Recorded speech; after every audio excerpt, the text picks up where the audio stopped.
Good afternoon, friends. Hope you had a good evening. Yes. Yeah. So, before we get to know what the topic is, let's start with a quick activity, right? I need 2 volunteers. Yeah. So, one of you. Okay. Right. I want you to read this out as is. Just start reading. Almost 2000 of years after being buried by falling ash from a 2-day volcanic eruption, Pompeii reveals fascinating details about day-to-day life in the Roman Empire. Pompeii's population, roughly 20,000 inhabitants, practiced several religions. This is evidenced by temples dedicated to the Egyptian goddess Isis, as well as the presence of Jews and worshippers of Cybele, called the Great Mother by her followers. Pompeii's citizens practiced all of these religions in apparent peaceful coexistence with followers of the state religion, but worshipped Jupiter and the Roman emperor. They led astonishingly long lives, assisted by doctors and dentists, and were very well educated. Thank you. Can I help you? It's a similar paragraph, but I want you to read this the way you want. Almost 2 millennia after being buried by falling ash from a 2-day volcanic eruption, Pompeii reveals fascinating details about day-to-day life in the Roman Empire. Pompeii's population, roughly 20,000 inhabitants, practiced several religions. This is evidenced by temples dedicated to the Egyptian goddess Isis, as well as the presence of Jews and worshippers of Cybele, called the Great Mother by her followers. Pompeii's citizens practiced all of these religions in apparent peaceful coexistence with the followers of the state religion who worshipped Jupiter and the Roman emperor. They led astonishingly long lives, assisted by doctors and dentists, and were very well educated. Thank you. Well done, both of you. Let's give yourself a good round of applause. Right. So, can you tell me what was the difference between the two? I mean, it was the same paragraph, right? So, but what was the difference? Can you tell me, Rishi? You heard two people read the same, Yes. but what was the difference? I find a difference. Okay. You were the participants. Could you find the difference? Punctuation. At least I can find the difference. Yeah. Yes, punctuation. Exactly. So, when it comes to writing, I mean, when you're speaking, like we saw the other day, how you modulate your voice, how you speak, all that matters when it comes to putting across your communication effectively. But when it comes to writing, the punctuations, the grammar, all these aspects form the tone of your writing. Alright? So, today we'll be concentrating on how to write effectively in a professional environment. Right? So let's have a quick look at what is it that we will be covering. These rules are applicable to any kind of business write-ups that you would have, be it emails or any blog content or technical writing, reports that you would have to submit. It can contain anything. All these rules can be applied to any write-ups that you would have to do when it comes to professional environment. Alright? So these are the crux that we would be covering today. First, can one of you tell me as to how you would be writing an email to your friend if he has invited you to a party and you would not be able to attend it? Use your formal way of writing. Can you repeat it, sir? Informal way of writing. Okay, just give me a brief as to what you might include. Sorry, buddy. I'll make it. I think that speaks it all, right? Now, again, if you have to write an email to, let's say, the head of your department or probably the site leader, stating that you would not be able to attend the board meeting, how do you phrase that? How do you frame the sentences for that? Very formal. Yes, sir. As I Enter, right? Space. Yeah. I'm stuck in a Traffic. urgent personal whatever. Today I'm unable to attend the board meeting. critical business meeting which we had planned earlier. My sincere apologies for not being able to be present in the business meeting. With warm regards and sincere apologies. Experience speaks. You know, you can see it is so clear without he actually said that without a gap, so I'm sure you would have done it a lot of times before, right? No, I never Or have you received it a lot of I times? have received it, yes. Right. So you can actually see the difference, right? So when you're speaking to a friend, you're writing an email. First and foremost, we would not email a friend, but you know, in circumstances wherein we have to email, this is how we'll say, sorry, can't make it. No explanations required, no hi or no bye, nothing, right? But when it comes to your boss, there is a certain strategy, there is a certain order that you need to follow, right? Also, let's take another example. You are, let's say, you own a chocolate factory and you have to supply chocolates to, let's say, board meetings or executive meetups. Yeah, you get the drift, right? So if you have to put a business proposal, how would you feel if you had received an email that says, do you like candies? Do you like brown, blue, yellow chocolates? No, right? That's not how it works. So when it comes to writing it correctly, your audience and the way you write matters a lot. Alright? So you have many types of audience. So you cannot use, you probably using funky colors and catchy lines, informal lines. Might be formal when it comes to an advertising agency or an event management firm, but however, for the same event management firm or a firm that is involved in parties and organizing events, you cannot go dressed in a blazer and formal shirts, shoes, right? So when it comes to putting forth your information or the message, always remember to analyze as to who your audience are and format it accordingly. Alright? Okay, you know who your audience are now. What is the next step? Writing it. Doing the actual writing, right? Now, how many of you actually write anything on a regular basis? Yeah, occasionally. Yeah, most of us, right? So, have you actually faced a situation where you have all the information in your head? You're totally geared up and you're raring to write. You're there in front of the laptop with your hands ready on the keyboard, but you're unable to write. Your mind goes blank. The screen is so intimidating, and that Word document looks like it could be your worst enemy. Right? He looks almost scared. You just look so. Well, we have all had this situation, right? The best of writers have writer's block. We would definitely get that too. So, when it comes to the next thing that we need to look at when we are writing something professionally, it's again, what should we include in it, right? So, you know the audience now, but what is it that the audience know about your product or whatever you are trying to convey? Are they complete novices to it? Do they have complete information of it? Are they experts and you just have to give them some kind of bullet points?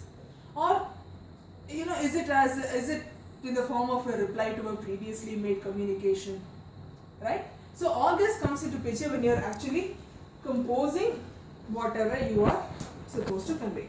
So first, you know the audience now. Analyze your audience as to what is the information that they would be looking for. Now, when it comes to outline, you're writing an email or a short paragraph. This doesn't play much role until and unless you have to write a lot of things in that small paragraph, which is a rarity. So, creating an outline in probably bullet points. Once you write down your ideas or your briefs in bullet points or in a organized manner, is very helpful when you're writing a lengthy paragraph. When you're writing a lengthy writer, maybe a content or a blog post or something for your website or reports. So having a clear-cut outline as to what you have to include in your writer comes handy, and it will help you in organizing your thoughts in a proper way as well. AIDA. Can someone take a wild guess as to what AIDA could be? Shall I? Yeah, you can. Okay, audience, interest, audience, interest, desire, attention. Little change. Probably that is true in another context as well. I have to actually look up on that. When I prepared this, the one that came to my mind was attention, interest, desire, action. So when you're writing something, especially when we would have seen in negotiation skills and selling techniques as to how we have to capture the attention of the audience, right? So when you're actually speaking about your product or your service, when you're trying to selling it, when you're trying to sell it or negotiate through it, again your tone and your voice all comes in handy. But when it comes to writing, the reader has the option to go away from it whenever they want, and you would not even know about it, right? So that's when AIDA comes into picture. Always ensure that when you're, if your writing should be designed in such a way that you have your write-up in the middle of 10 other write-ups. The reader should actually go to it first. So be it an email or a post, the heading or the subject line should be catchy. It should capture the attention of the reader, right? Interest. Okay, you have captured the attention of the reader. Let's say you have a catchy subject for your email, and you open the email and it's full of text. Just only text, no nothing else, like the first one which you read out. Would you still be interested to go ahead reading it? No, right? So always ensure that once you have the attention, ensure that you have the interest towards your write-up. Okay? Generally when they say getting the attention is more or less concentrated on the first two paragraphs of your write-up, depending on how big your paragraph is.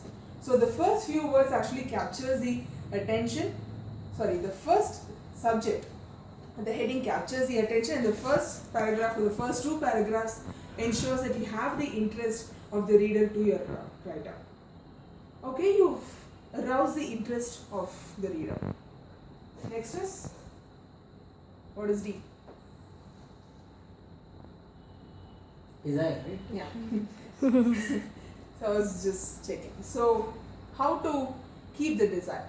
The rest of your write-up should ensure that you are again arousing the desire for the reader.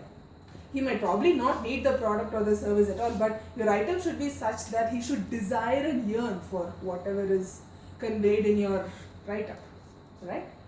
The last paragraph is where the action comes into picture. Okay, you've caught the attention, you've had the reader's interest, and you've ensured that the desire in the reader is aroused.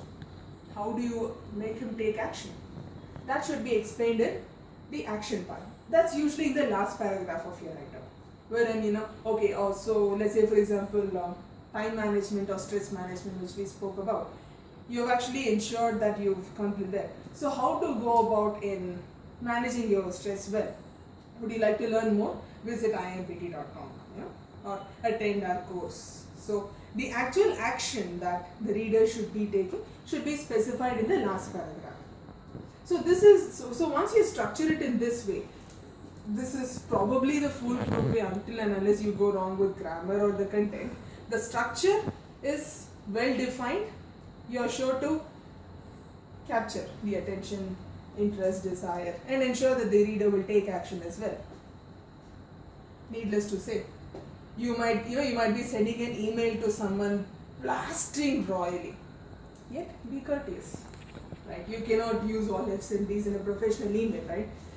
Because you might be sending that email in an attempt to chuck that person out, but then if you're not courteous enough, you might be the one who's getting chucked out, right? Along with courteous, also be empathetic. This especially comes into picture when you're trying to again market your product or your service. I like French fries, but if let's say assume I go fishing, I can't dangle a French fry to a fish and ask it to come and grab it, right? I have to use a worm as a bait. So always understand what is it that the other person wants and modify or design your particular write-up in a way that it will actually grasp every of those aspects of the reader, right? Needless to say, do not waver. You have a particular theme or a particular subject in your mind, ensure that you stick around the subject. Use one single theme and do not waver from the topic. We've already covered this, right? Being simple always helps, You might, what is the major success of Google? As a layman, when you actually go to Google, why is everyone into Google and not Bing? Forget about the authenticity and the precise nature of the search results. What makes one person, let's say someone is using Google or Bing for the first time, he types both in 2 tabs. He would definitely choose to go to Google first. Why? Simplicity. What do you have? Just Google. Blank, white background with just the search box and the name. Whereas Bing, you have a has feature that everything. changes every day. Although that looks good, that's a feast to your eyes, but when you are actually in the middle of something and you wish to use a search engine to get some information, that's not what you want to see. That's quite distracting, right? So that's one major success of Google. Keep it simple, keep everything simple. So that comes to the composition and style of your write-up. Which one would you rather read? You? I don't know. Rishi, can you see what is on the board? No. Okay, you have one, both are images of write-ups, wherein one has all headers and bullet points split into Paragraphs. paragraphs properly with proper indents, and the other was just straight text. Which one would you rather read? Flow of text. Sorry? Flow of text. Yeah. It like he Correct, said. it just flows. Right, so it's again another image that could be added here with graphs and pictures. So you'll definitely have an order as to which one you would read first, right? Even the ardent readers would not go for that. It is quite obvious. In short, keep your write-up as reader-friendly as possible. So use bullet points, paragraphs, headers, subheaders, graphs, charts, images, wherever possible. Use as many visual aids as possible. This will actually keep your write-ups more attractive, right? Again, see, if we have to speak about grammar, it will go on. You have a separate semester dedicated in arts for, I'm sure you would know, right, Ms. Vidya? So let's not speak about grammar as such, but these are some of the common grammatical errors or rather misused words. Okay, when it comes to any business write-ups, these are most commonly misused words. This is my favorite. Can someone tell me the difference between both? The one I'm pointing to is, Rishi, it is the letter its and its, or rather word its and its. ITS and IT apostrophe S. So I say that these are most of the commonly misused words. Affect and effect, then, than, your, there. So its and its. So ITS and IT apostrophe S. Can someone tell me the difference between both? Yes, Rishi. IT apostrophe S is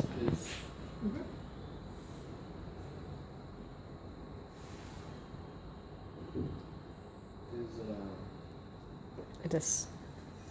You got it. it is She actually gave the answer. You actually said the answer without knowing. Yeah, that Like is what why I did. said it is. Right, so IT apostrophe S is short form of its. It is. It is. Sorry. So And what is it IT? is. It is my It's book. it's It's its a. features, its it's- characteristics, the book. It shows possessiveness. Mm. Accenture is a big company and its policies are quite strict. it's Access. It shows possessiveness. object. What like object Its color is. I know. When you say possessiveness, you say it is mine. possession of. Right. In possession of. That is its. Yeah. again, this again a funny language. When you are actually possessive, you say it is mine, but then it is it apostrophe s and not its. So anyway, English being a funny language can again go on Go for a any day. which way. Right. So ensure that, this is self-explanatory. Ensure that it is without any grammatical errors. Because one error and it might change the meaning completely. Can someone give me an example with this or any of this? Wherein the meaning completely changes.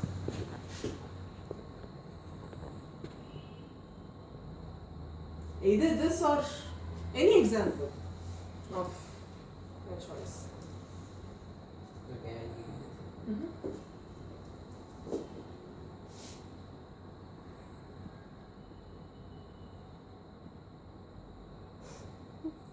If I am prepared, then I can give a presentation. Good one.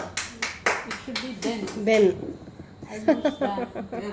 Then it will If I'm prepared, that. then I can. give. Dan is used to Right. compare actually. I would Yes. rather be prepared Prepared than than. to do preparation. See, it changes the whole meaning here, right? Yes.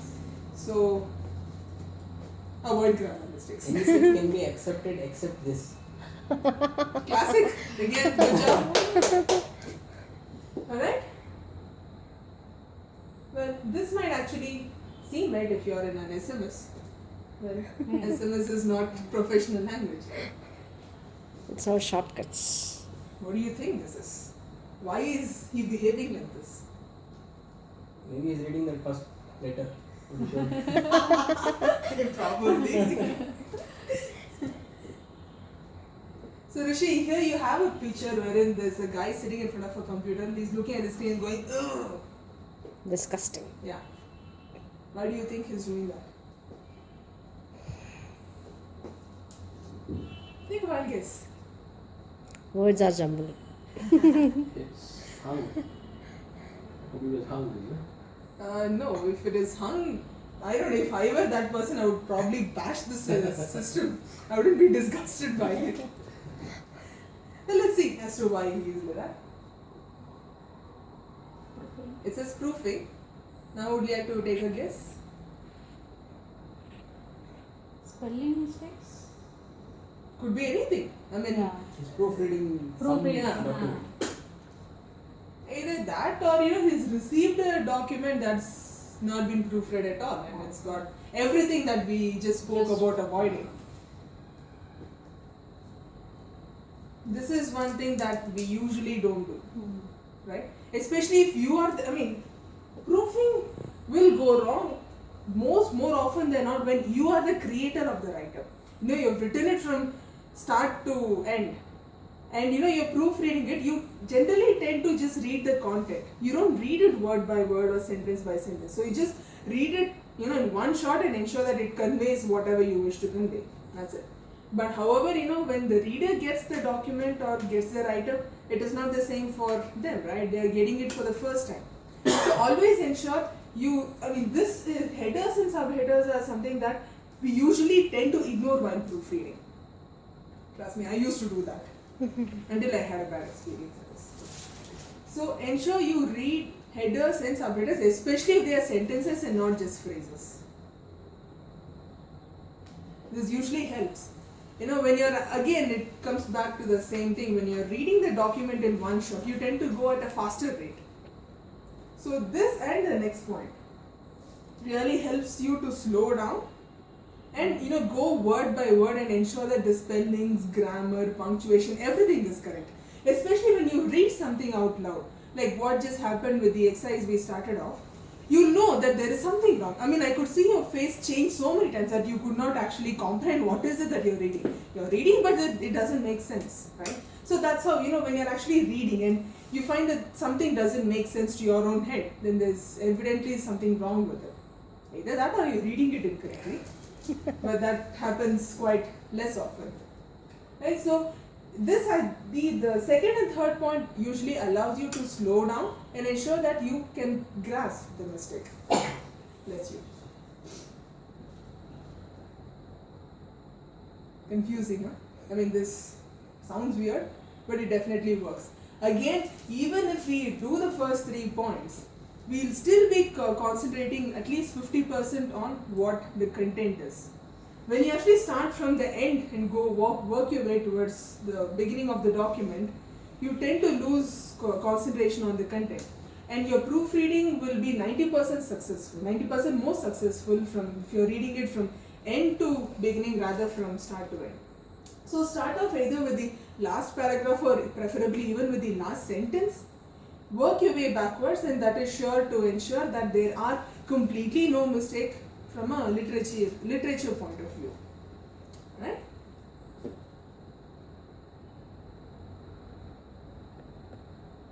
So we ensure, so again summarizing the entire session that we had now, always know your audience and format your writing accordingly. Even if you know your audience, ensure that you know, analyze the audience and know how much is it that they know to ensure you write it appropriately. Structure it in a reader friendly manner. Avoid grammatical errors. Keep your write-ups clean, neat, simple. Use as many visual aids as it warrants for. Of course, proofread properly and thoroughly. Especially if you are sending a high priority critical report like the phrase he used, and if you are sending it to someone a higher executive, proofreading always comes. Rather, proofreading is the most important thing that you would have to do then, right? Questions? None? There are Could I delegate this job? Yeah, I know, lucky you.